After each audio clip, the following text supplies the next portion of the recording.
Welcome to Lakeshore Academy. Today, I just want to hop on right quick and show you one of these ideas I had. I'm brainstorming on how I can use some of the older books, or actually, I was watching um, different YouTube videos on spelling you see and different things like that. So this kind of inspired around that. It's not really the same concept, but I just want to show you guys how you can utilize or use your older books. So don't throw them out. You can, if you don't have a problem with cutting your book up a little bit, cutting it up, then use it. So this is just an older book, older reading book that my son has. It's super duper old, but I ran across it in his room. This was actually one of his favorite books back in the day. But I decided to make a little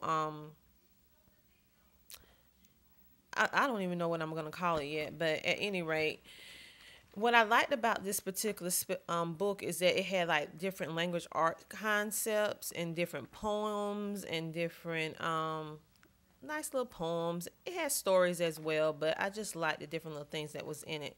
So what I decided to do was trying to make a fun way to do language arts. Other than, I have other language art curriculum, but I'm always looking for different fresh ways in order to make it fun or different way to approach it. So what I did was I took a basic 70 sheet one subject notebook, and I basically had my stapler gun and the notebook, and my scissors, and I just cut out different things that I liked in the book.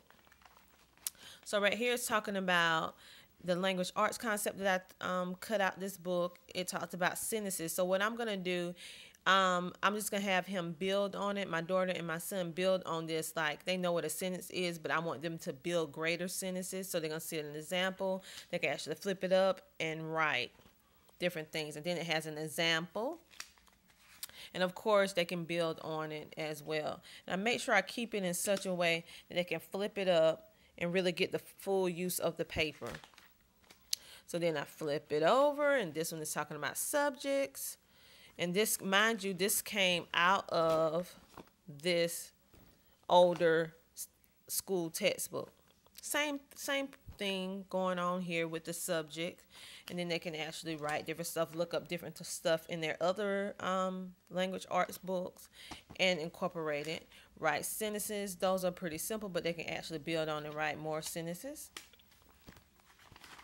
And it asks little questions. It has little talk time. So we're going to do that. And I just want to just basically show you guys how you can utilize an older book and make your own unique notebook. And so instead of spending all that money buying those very, very expensive curriculum, if you can't afford it like me, like I really would love spelling you see curriculum, at least to try it. And I'm searching around for it used to see can I find it cheap or reasonable. Thus far, I didn't negotiate for a woman for, I think it was the F version. I think it's the F, the one that is F, for $20. So once I get that, I will do a review on that.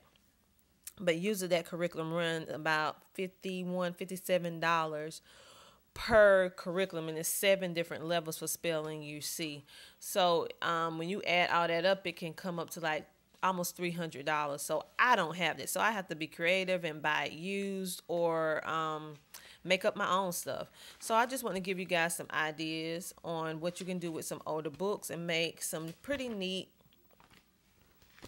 cheap curriculum for yourself. Also, at the back of the book, it had like sentences. It was like basically the dictionary and like a review, overall review of what words was in the different various stories. So what I decided to do was cut it out. It gets just cut it out, and then there's I can't even hardly talk because it's so late at night. But here are the sentences, and then they actually gonna make up their own sentences. I actually want them to make a cool story centered around these words to make it on their grade level, so to speak. poetry, stories, whatever, just to utilize these words. So they can actually do that, and it's double-sided, so they have some words on the other side as well if they don't particularly like those words. But I made it in such a way that they can see both sides, and that's pretty much it. But I just want to show you guys how you can actually utilize or use those older books or books that you think has no value because it's not grade level anymore, or you're just saying, oh, I don't have no use for the book. Well, really, you can take any book, and I'm thinking about doing this same kind of concept with an older math book that I have that I'm not using, but I still like the stuff that's in the book. So I'm thinking about doing that, and I'm also going to keep this book as well for collages. So if we're doing a different little activity dealing with collages, they could actually go to this book and cut things out. Like if they was doing a study on a mouse or mice, they can actually come in here and just cut this out and add it to their poster board or collages. If they're doing anything on ducks, they can actually use it for that. Bicycles, and the list goes on and on. So make sure that you don't just disregard your older books. That's just my little point for tonight. So again, this is Tina from Lakeshore Academy. I'm sorry I'm constantly messing up, but it's almost 10 p.m. at night. And I need to be in bed. But at any rate, I hope this helped you guys, for those of you who are on a tight budget like me. So that's all I want to say. I hope you guys have a great weekend. Talk to you later.